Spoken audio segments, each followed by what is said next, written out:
হুসনুল খাতিমা অর্থাৎ ভালো বিদায়। কোনো ব্যক্তি যখন আমাদের থেকে বিদায় নিল, মৃত্যুবরণ করলো, তখন আমরা কিভাবে বুঝবো যে বিদায়টা ভালো ছিল এবং এই লোকটা আশা করি যে জান্নাতি হবে? এটা আমরা কিভাবে বুঝবো?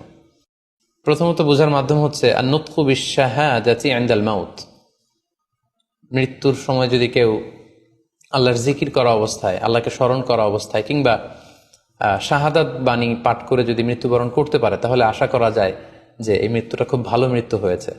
কারণ আল্লাহ রাসূল সাল্লাল্লাহু আলাইহি ওয়াসাল্লাম সুনানে আবু দাউদের এক বর্ণনায় ইরশাদ করেছেন, মান কানা আখিরু কালামিহি লা ইলাহা ইল্লাল্লাহ, যে ব্যক্তির শেষ বাক্য হবে লা ইলাহা ইল্লাল্লাহ এবং এই কালিমাতুত তাইয়্যিবা, এটা পরে যদি কেউ শেষ নিঃশ্বাস ত্যাগ করতে পারে, তাহলে সে জান্নাতে প্রবেশ করবে বলে আল্লাহ রাসূল সাল্লাল্লাহু আলাইহি ওয়াসাল্লাম আমাদেরকে সুসংবাদ দিয়েছেন। তাহলে মৃত্যুর আগে কালিমা পরে মরতে পারা এটা একটা সৌভাগ্যের বিষয় এবং এটা একটা ভালো সাইন।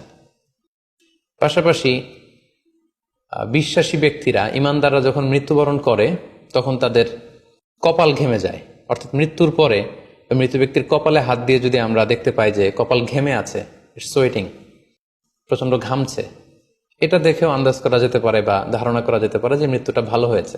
কেননা সুনানে তিরমিজির বর্ণনায় আল্লাহ রাসূল সাল্লাল্লাহু আলাইহি ওয়াসাল্লাম ইরশাদ করেছেন, আল মুমিনু ইয়ামুতু বিআরাকিল জাবিন, বিশ্বাসীরা যখন মারা যায় তখন তাদের কপাল ঘেমে যায়। সো অনেক আল্লাহওয়ালা ভালো মানুষের মৃত্যুর পরে আমরা এটা দেখেছি বা শুনেছি যে ইন্তেকালের পরে তাদের কপাল ঘেমেছিল এবং সেটা দেখে কিন্তু বোঝা যাবে যে মৃত্যুটা ভালো ছিল। পাশাপাশি জুমার রাতে যদি কেউ ইন্তেকাল করে, বৃহস্পতিবার দিবাগত রাতে, নিঃসন্দেহে সেক্ষেত্রে লোকটার ইমানদার হতে হবে, সৎ ব্যক্তি হতে হবে। সেক্ষেত্রে এটা একটা ভ্যালিউ অ্যাড করবে যে জুমার রাতে সে ইন্তেকাল করেছিল। রমাদান মাসে যদি কেউ ইন্তেকাল করে, এটা একটা খুশনসিব তার জন্য। পাশাপাশি হজের সফরে যদি কেউ, হজের যে দীর্ঘ সফর, এই সফরে যদি কেউ ইন্তেকাল করে, এটা একটা ভালো মৃত্যু বলে ধর্তব্য হবে। পাশাপাশি কেউ যদি জিহাদের ময়দানে শহীদ হওয়ার সৌভাগ্য লাভ করে, নিঃসন্দেহে এটা সবচেয়ে শ্রেষ্ঠ মৃত্যু।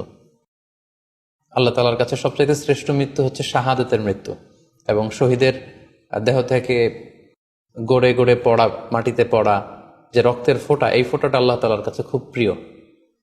সো নিঃসন্দেহে শাহাদাতের মৃত্যু এটা পৃথিবীর শ্রেষ্ঠতম মৃত্যু। এবং সৎ কাজ করা অবস্থায়, কোন আমলে সলেহ, ভালো কাজ করা অবস্থায় যদি কারো মৃত্যু ঘটে, লেটস সে কেউ তেলাওয়াত করছিল, হি ওয়াজ রিসাইটিং দ্য হোলি কোরআন, ওই অবস্থায় তার মৃত্যু হয়েছে, কিংবা রোজা মুখে ছিল, সে অবস্থায় তার মৃত্যু হয়েছে, অথবা সেজদায় পড়েছিল, সেজদারত অবস্থায় তার মৃত্যু ঘটেছে। এগুলো হুসনুল খাতিমা অর্থাৎ ভালো বিদায় বা ভালো মৃত্যুর আলামত।